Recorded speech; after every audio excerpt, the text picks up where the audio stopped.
The focus of this short talk is parables of Jesus in the Gospel according to Matthew. Parables are short stories, short fictions that Jesus tells. He's not the only one. Many other teachers have used the parable form. But short stories, fictional narratives that Jesus tells to invite us to a new perspective on what the character of God is, what the commitments of God is, what God's up to, and what that asks of us. Especially in Matthew's Gospel, parables are about the kingdom of the heavens, a literal translation, the reign of God. What is God's rule of the world like, and what does it mean for us as God's people? Most of the parables in Matthew focus on that question.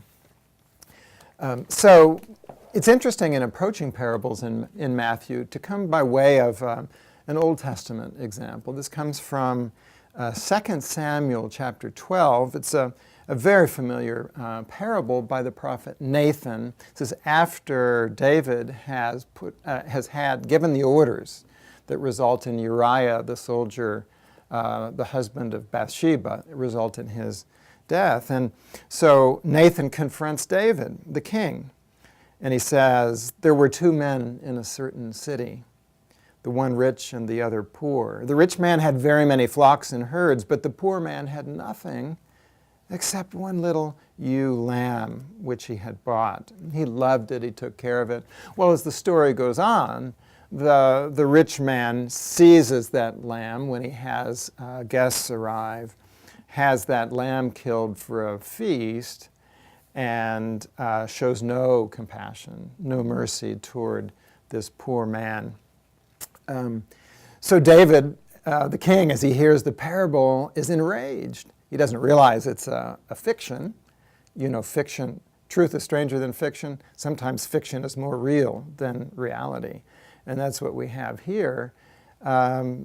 David's enraged. The man should be seized. And Nathan turns to King David and he says, you are the man.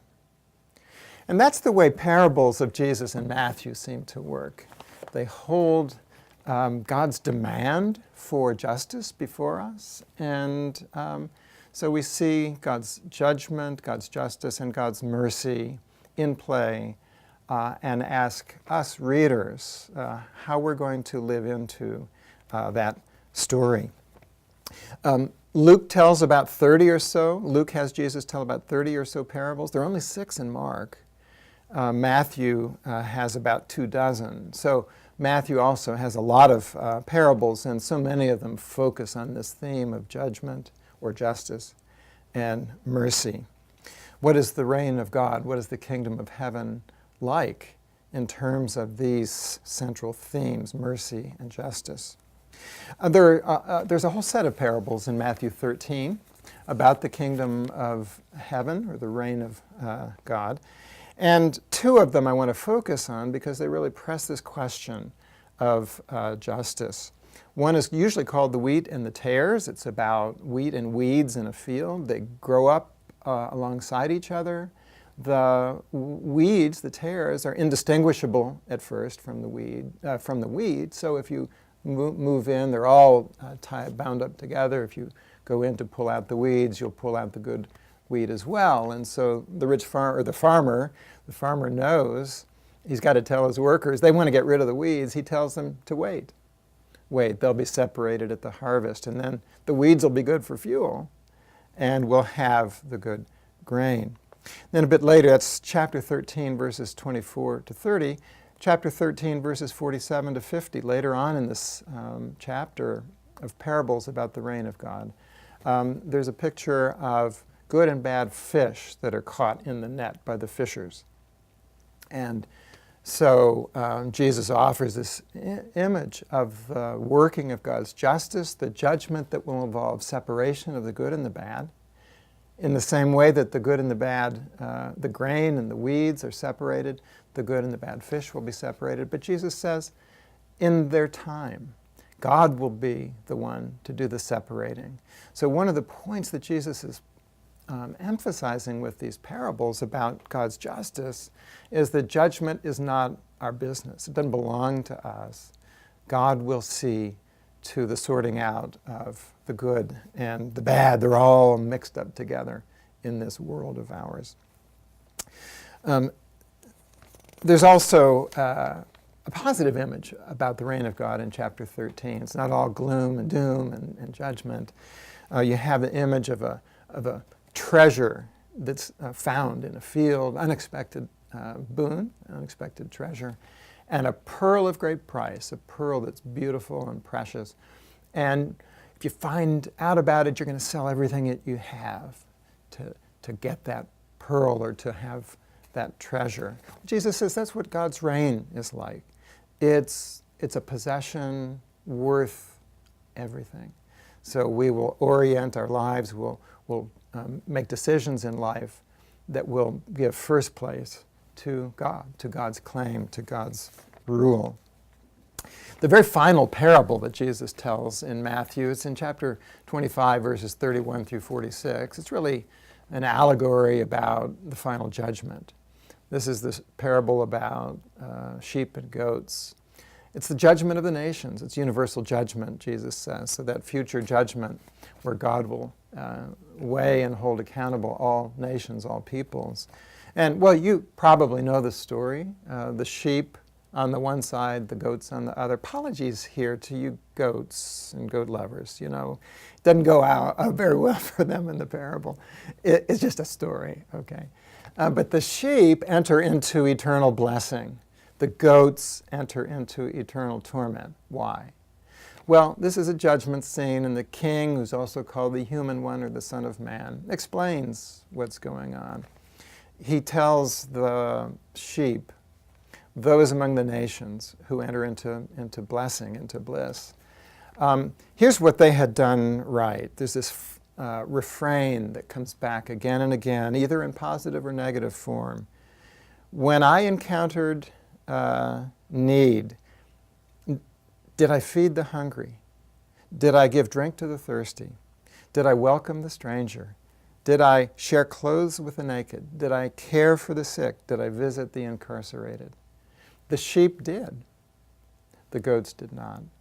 So the need for effective, compassionate care for love, in its presence or its absence, that's what makes the difference. But what's very interesting in the parable is that the eternal reward that's held before the sheep, that there's surprise about this. They say, when did we do that? They're surprised to know that they've done the right thing. And so he says, inasmuch as you did it to one of the least of these, my kin, you did it to me. That is to say, they were acting toward God, they were acting toward the king, precisely in how they acted toward the least and most needy neighbor among them. Or in the case of the goats, they did not. So you see, the sheep did not do the right thing in order to get rewarded, in order to get a piece of heaven. The reward of God's blessing comes to them because they did the right thing, because it was there for them to do.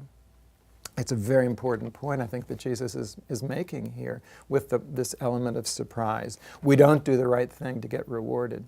We do the right thing in response to God's goodness. And then God's blessing and favor come.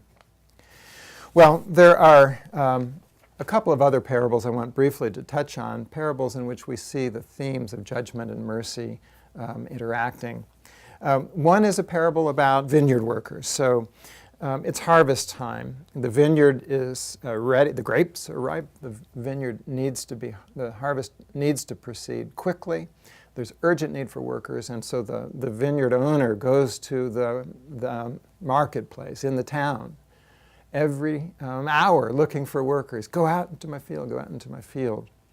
And so they do, even some at the 11th hour, 5 o'clock in the afternoon, he finds some workers to go out in the field alongside those who've been sweating and working all day long. At the end of the day, he has his supervisor come to call the workers forward for pay. And notice this, he says, begin with the workers hired last. So the 1 hour workers get paid first. Now, they get a denarius, a day's wage. It's not a huge amount, but it's a day's wage in that time. So what do you think the all-day workers are expecting? Now, they've been told from the beginning that they would be paid a denarius for their labor. But when they see the generosity of the vineyard owner, they're probably expecting more, right? But they come forward and they get the same amount. Well, they grumble, right? They protest. It's not fair. The vineyard owner responds to them. This is a literal translation. Is your eye evil because I am good? They have seen the generosity of the owner providing work, providing opportunity to labor in the field to all. And the same pay goes to all. It may not be fair.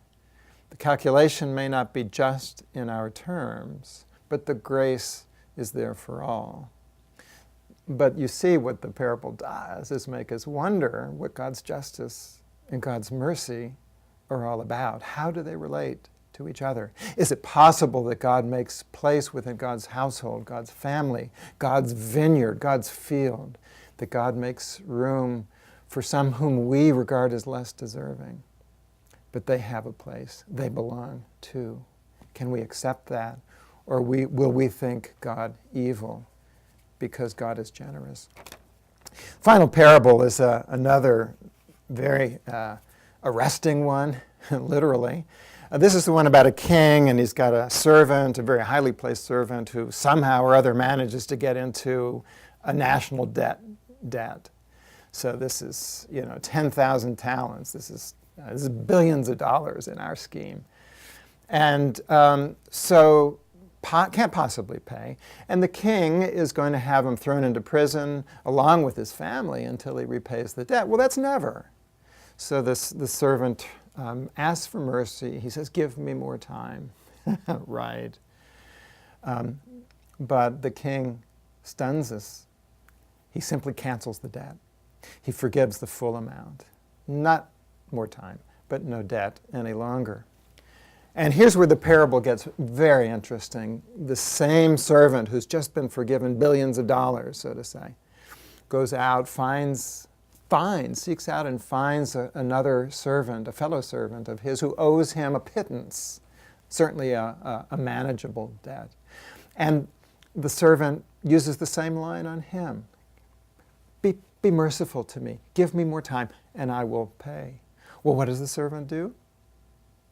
Instead of giving more time, instead of canceling the debt, he's going to have the man thrown into prison.